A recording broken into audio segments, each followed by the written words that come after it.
सबको सादर जय जिनेश्वर देव की एवं पूज्य गुरुदेव को शत शत वंदन।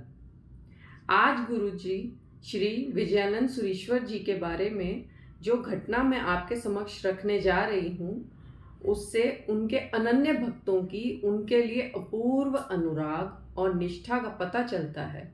यह उस समय की बात है जब पूज्य गुरुदेव श्री विजयानंद सुरीश्वर जी सन खतरे में विराजमान थे। सन खतरे के मंदिर की प्रतिष्ठा का सारा कार्य सुचारू रूप से संपूर्ण हो जाने के बाद प्रतिष्ठा महोत्सव पर आए हुए होशियारपुर के सुप्रसिद्ध धर्मात्मा श्रावक लाला श्री गुज्जरमल जी और नथुमल जी आचार्य श्री को वंदन करके उनके चरणों का स्पर्श करके वहीं पर बैठ गए। कुछ क्षण मौन रहने के बाद लाला नथुमल जी ने आचार्य श्री जी से पूछा, गुरुदेव, क्या किसी श्रद्धालु श्रावक ने किसी आचार्य देव की उनके जीवन काल में ही उनकी मूर्ति बनवाकर प्रतिष्ठित की है? तो गुरुदेव ने उत्तर दिया, हाँ, राजा कुमारपाल ने श्री हेमचंद्राचार्य की मूर्ति उनके जीवन काल में ही प्रतिष्ठित की थी। लाला नथुमल जी बोले, तब तो गुरुदेव हमारा अभिलषित सिद्ध हो गया।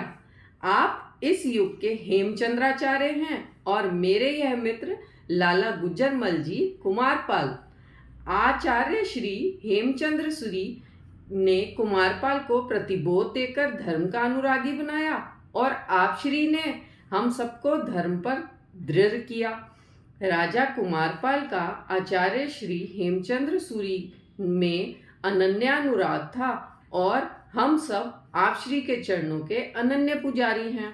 गुरु चरणों के जिन गुणानुराग ने कुमारपाल को आचार्य श्री की मूर्ति बनवाकर प्रतिष्ठित करने की उज्जवल प्रेरणा दी, वही गुरु चरणों का प्रशस्ता राग लाला गुज्जरमल जी को अपने सदगुरुदेव की भव्य मूर्ति बनवाकर मंदिर में प्रतिष्ठित करने की सबल प्रेरणा दे रहा है।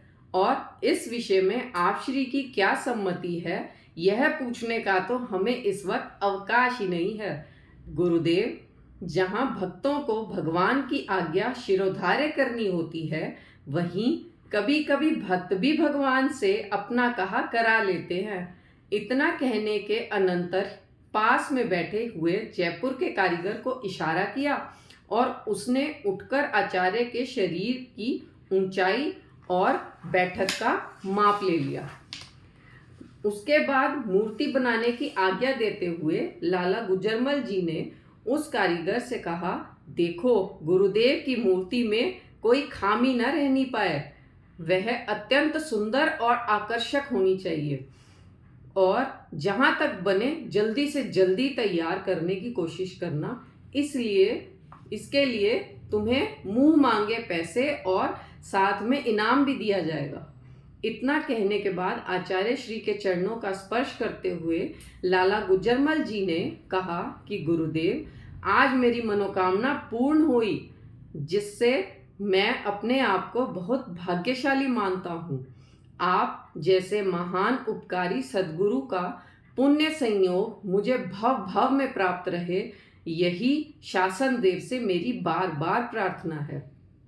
गुरुदेव ने कहा, अच्छा भाई, तुम्हारी जैसी भावना, तुम्हारे जैसे सुलभ बोधि जीव भी संसार में विरले ही होते हैं। आचार्य देव की नितांत सुंदर और मनोनीत मूर्ति जयपुर से बनकर आ गई और बड़े समारोह के साथ होशियारपुर के विशाल देव मंदिर में उसे विधि पूर्वक प्रतिष्ठित किया गया।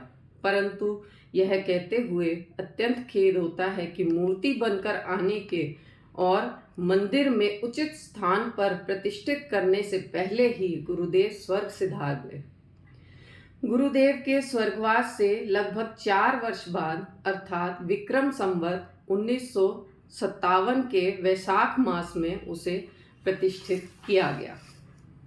इस प्रकार थी उस समय के गुरु भक्तों की गुरु निष्ठा और गुरु भक्ति, जिसके बारे में सुनने मात्र से ही हमारे रोम रोम में अपने गुरुदेव के प्रति समर्पण भाव एवं भक्ति जोश उमड़ पड़ता है।